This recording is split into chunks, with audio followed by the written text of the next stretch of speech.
በኢትዮጵያ ኦርቶዶክስ ተዋሕዶ ቤተክርስቲያን አማኞች በሰፊው በአደባባይ ከሚከበሩ ዓመታዊ በዓላት መካከል ዛሬና ነገ ለሚከበሩት የከተራና የጥምቀት በዓላት አስፈላጊው የጸጥታ ዝግጅት መደረጉን የአዲስ አበባ ፖሊስ ኮሚሽን አስታወቀ።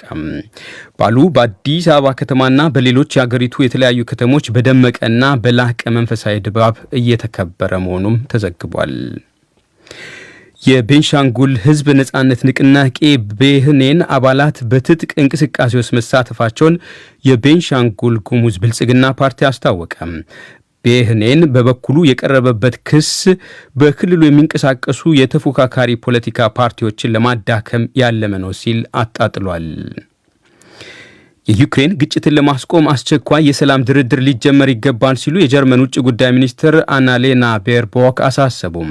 ብሪታንያ ደግሞ ሩሲያ ዩክሬንን ልትወር ትችል ይሆን በሚል ቀለል ያሉ ጥይት የማይበሳቸው ተሽከርካሪዎችን ልትልክ መሆኗን አስታውቃለች። ሰላማዊ ውቅያኖስ ላይ የምትገኘው ንዑሷ ደሴት ቶንጋ ቅዳሜ ዕለት በደረሰባት የከርሰ ውቅያኖስ ብርቱ ርዕደ መሬት በፍርስራሾችና አመድ መዋጧ በሱናሚም መመታቷ ተገለጠ። ዜናው በዝርዝር። በኢትዮጵያ ኦርቶዶክስ ተዋሕዶ ቤተክርስቲያን አማኞች በሰፊው በአደባባይ ከሚከበሩ ዓመታዊ በዓላት መካከል ዛሬና ነገ ለሚከበሩት የከተራና የጥምቀት በዓላት አስፈላጊው የጸጥታ ዝግጅት መደረጉን የአዲስ አበባ ፖሊስ አስታወቀ። የኮሚሽኑ የሕዝብ ግንኙነት ኃላፊ ኮማንደር ፋሲካ ፋንታ ለበዓሉ በሰላማዊ ሁኔታ መከበር አስቀድሞ ከወጣቶችና የጸጥታ አካላት ጋር በመመካከር በቂ ዝግጅት ተደርጓል ሲሉ በተለይም ለዶቼ ቬሌ ዲደብሊው ተናግሯል። ዋናው የጉዳዩ ባለቤት የሆኑ ወጣቶችን በማስተባበር የጥምቀትና ከተራ በዓል ሰላማዊ በሆነ መንገድ እንዲጠናቀቅ የአዲስ አበባ ፖሊስ አስቀድሞ ዝግጅት አድርጓል። ጠቅላላ ያለውን የአገሪቷን ተጨባጭ ሁኔታ፣ የከተማችን ተጨባጭ ሁኔታን ማዕከል ያደረገ ትውልደ ኢትዮጵያውያንና ኢትዮጵያ ወዳጆች ወደ ሀገራቸው የመጡበትን እነሱ እያደረጉ ያለውን እንቅስቃሴ ታሳቢ ያደረገ እቅድ በመውጣት ነው ስራውን ስንሰራ የነበር ነው። በየደረጃው ከሚገኙ አደረጃጀቶች ጋር በሚገባ ተግባብተናል። በሁሉ መልኩ ሰላማዊ ሆኖ እንዲጠናቀቅ አስፈላጊውን ዝግጅት በእኛ በኩል አድርገናል። ሃይማኖታዊ በዓሉን ወደ ፖለቲካ አውድ ለመቀየር የሚንቀሳቀሱ ያሏቸው አካላት አከባበሩን ለማወክ የሚያደርጉት ጥረት እንዳይሳካ ፖሊስ አስቀድሞ ሰርቶበታልም ሲሉ ኮማንደሩ አክለው ተናግሯል። የአዲስ አበባ ፖሊስ በይፋዊ የፌስቡክ ገጹ ላይ ትናንት ባወጣው ረዘም ያለ መግለጫው አርማ የሌለው የኢትዮጵያ ሰንደቅ ዓላማና ሌሎች ባንዲራዎችን በበዓላቱ ስፍራ ይዞ መገኘት በፍጹም ክልክል መሆኑን ጠቅሶ ነበር። ይኸው ስለ ሰንደቅ ዓላማ የሚጠቅሰው የመግለጫው መልእክት ከ4 ሰዓት ግድም በኋላ በድጋሚ ከተለጠፈው መግለጫ ውስጥ ግን የለም።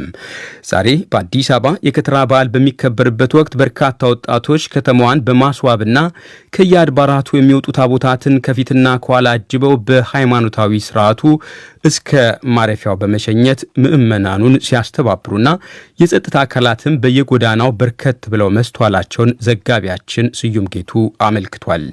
በዓሉ በአዲስ አበባ ከተማና በሌሎች የአገሪቱ የተለያዩ ከተሞች በደመቀና በላቀ መንፈሳዊ ድባብ እየተከበረ ነው።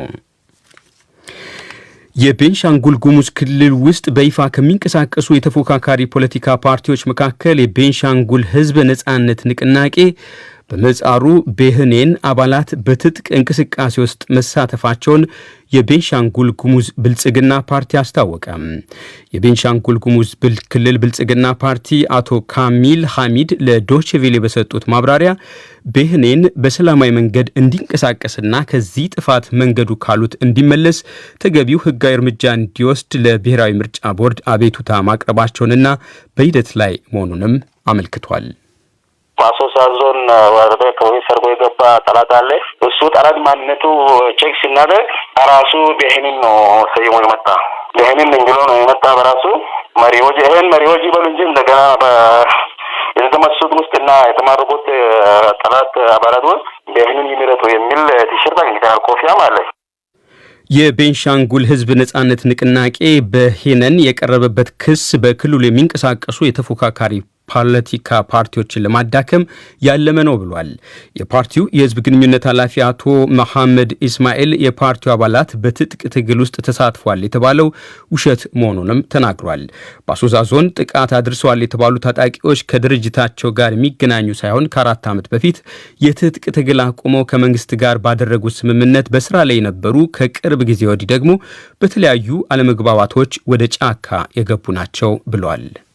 ከድርማ መደሊ ባለፈው የቤኒን ታጣቂ ኃይል ተብሎ እነሱ ያቀረቡት ራሳቸው እንግዲህ ባለፈው ስምምነት ፈጥሮ ከነሱ ጋር የገቡት አካላቶቹ አንዱ እሱ ነው። ስለዚህ በአጭሩ ምንድነው በትግል እየተንቀሳቀሰ ያለው አካል የቤኒሻንጉል ብልጽግና ፓርቲ ያደራጀው አካል እንጂ እኛ ያደራጀናቸው አካል አይደለም። እኛ በህጋዊ መንገድ በክልል ውስጥ የምንንቀሳቀስ ፓርቲ ነን። አቶ መሐመድ አክለው ፓርቲያቸው ከማናቸውም በትጥቅ ትግል እንቅስቃሴ ውስጥ ከሚሳተፉ ኃይሎች ጋር ግንኙነት እንደሌለውም አመልክቷል። የዩክሬን ግጭትን ለማስቆም አስቸኳይ ሰላም ድርድር ሊጀመር ይገባል ሲሉ የጀርመን ውጭ ጉዳይ ሚኒስትር አናሌና ባየርቦክ አሳሰቡ። ውጭ ጉዳይ ሚኒስትሯ ይህን ያሉት ከሩሲያ አቻቸው ሰርጌይ ላቭሮቭ ጋር ዛሬው ሞስኮ ከተማ ውስጥ ከተነጋገሩ በኋላ ነው። መሰል የሰላም ንግግር ለአውሮፓ ደህንነት ጠቃሚ ነውም ብሏል። ጀርመንና ፈረንሳይ ከዩክሬንና ሩሲያ ጋር የሚያደርጉት ውይይት ሂደትም ዳግም ሊነቃቃ ይገባል ሲሉ አክሏል። በጀርመንና ሩሲያ መካከል ያለው የሁለትዮሽ ግንኙነት እጅግ ወሳኝ መሆኑን ውጭ ጉዳይ ሚኒስትሯ አጽንኦት ሰጥተውበታል።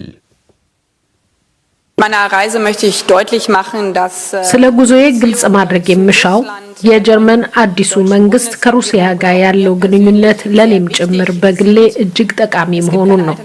በሞስኮና በርሊን መካከል ከተረጋጋ ግንኙነት ሌላ አማራጭ የለም። እናም በዚህ ረገድ መስራት መቀጠሉን እፈልጋለሁ። እዚህ የምናገረውም በጀርመን አጠቃላይ ስም ጭምር ነው። ይህ ከቦን ከተማ የራይን ወንዝ አቅራቢያ የሚተላለፈው የዶቼ ቬሌ ዲ.ደብልዩ የዓለም ዜና ነው። ሩሲያ የቀድሞ የሶቪየት ህብረት አባል የነበረችው ጎረቤት ዩክሬንን ልትወር ትችል ይሆናል በሚል ብሪታንያ ቀለል ያሉ ጥይት የማይበሳቸው ተሽከርካሪዎችን ልትልክ መሆኗን አስታወቀች። ተሽከርካሪዎቹ ዩክሬን ራሷን ለመከላከል እንድትችል የሚያግዙ ናቸው ሲሉ የብሪታንያ መከላከያ ሚኒስትር ቤን ዋላስ ለንደን ውስጥ በምክር ቤቱ ተናግሯል። ጦር መሳሪያዎቹ ስልታዊ አገልግሎት የሚሰጡ እንጂ ሩሲያ ላይ ስጋት ለመፍጠር አይደለም ሲሉ መከላከያ ሚኒስትሩ ተደምጧል። ሆኖም አነስተኛ ቁጥር ያላቸው የብሪታንያ ጦር ሰራዊት አባላት የዩክሬን ጠረር ሰራዊት የጦር መሳሪያዎቹን እንዴት ሊጠቀምባቸው እንደሚችል ለማሰልጠን ለአጭር ጊዜ ወደ ዩክሬን ያቀናሉም ተብሏል። ሰላማዊ ውቅያኖስ ላይ የምትገኘው ንዑሷ ደሴት ቶንጋ ቅዳሜ ዕለት በደረሰባት የከርሰ ውቅያኖስ ብርቱ ርዕደ መሬት በፍርስራሾችና አመድ መዋጧ በሱናሚም መመታቷ ተገለጠ። ከኒውዚላንድ ሰሜን ምስራቅ አቅጣጫ ሰላማዊ ውቅያኖስ ላይ የተከሰተው የከርሰ ውቅያኖስ መንቀጥቀጥ ባስከተለው ኃያል ማዕበልና ነውጥ የሟቾች ቁጥር በውል አልታወቀም። ሆኖም ኒውዚላንድ 2 ሰዎች ደሴቲቱ ላይ መሞታቸውን መረጋገጡን አስታውቃለች።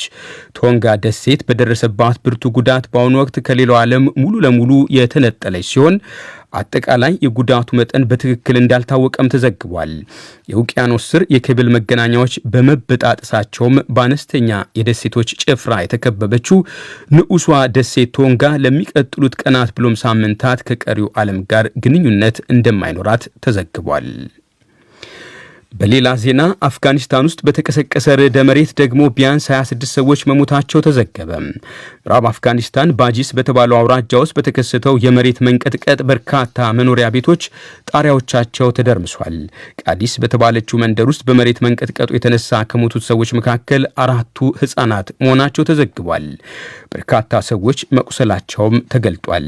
ርዕደ መሬቱ ሙክር በተባለችው መንደር ደግሞ የመሬት መንሸራተት አስከትሏል። ብርቱ ርዕደ መሬት በሬክተር ልኬት መለኪያ 5.3 ተመዝግቧል። አፍጋኒስታን ተደጋጋሚ የመሬት መንቀጥቀጥ የሚያጥቃት ሲሆን በተለይ ሂንዱ ኩሽ ውስጥ በሚገኙ ሰንሰለታማ ተራራማ ስፍራዎች ላይ ርዕደ መሬቱ እጅግ በብዛት ይደጋገማል። በሁቲ አማጽያን ስር በምትገኘው የየመን ዋና ከተማ ሰንዓ ላይ የሳውዲ አረቢያ መራሹ ኃይል ባደረሰው የአየር ድብደባ ቢያንስ 11 ሰዎች መገደላቸውን የፈረንሳይ ዜና አገልግሎት ዘገበ። ሳውዲ አረቢያ መራሹ ጦር ድብደባ የፈጸመው የሁቲ አማጽያን ባልተለመደ መልኩ የተባበሩት አረብ ኤሚሬቶች ላይ ሀገር አቋራጭ የሚሳኤልና የሰው አልባ ጢያራ ጥቃቶችን ትናንት ካደረሱ በኋላ ነው። በመጨረሻም የስፖርት ዜና ፖላንዳዊው የባየር ሚንሽን አጥቂ ሮበርት ሌቫንዶቭስኪ የዓመቱ የዓለም ምርጥ ኮከብ ኳስ ተጫዋች ተብሎ ለሁለተኛ ጊዜ በፊፋ ተመረጠ። ሮበርት ሌቫንዶቭስኪ ትናንት ምሽት በዓለም አቀፉ የእግር ኳስ ማህበራት ፌዴሬሽን ፊፋ የዓለም ምርጥ ተብሎ አሸናፊነቱ የተገለጠው ከባልዲዮር ያለፈው ዓመት አሸናፊ አርጀንቲናዊው ሊዮኔል ሜሲና ከግብፃዊው የሊቨርፑል አጥቂ ሞሐመድ ሳላ ጋር ተወዳድሮ ነው። ሮበርት ሌቫንዶቭስኪ በባለፈው የባልዲዮር ሽልማት የፓሪስ ሳን ጀርሞ አጥቂ ሊዮኔል ሜሲን ተከትሎ ሁለተኛ ነበር የወጣው። የ33 ዓመቱ አጥቂ አምና የፊፋ የዓለም ምርጥ ኮከብ ተጫዋችነትን ሲያሸንፍ በጀርመን ቡንደስሊጋ 41 ግቦችን በማስቆጠር ክብር ወሰን ሰብሮ ነበር። ዘንድሮ እስካሁን በተደረጉ ጨዋታዎች 43 ኳሶች ከመረብ ማሳረፍ የቻለ ብርቱ የግብ ቀበኛም ነው።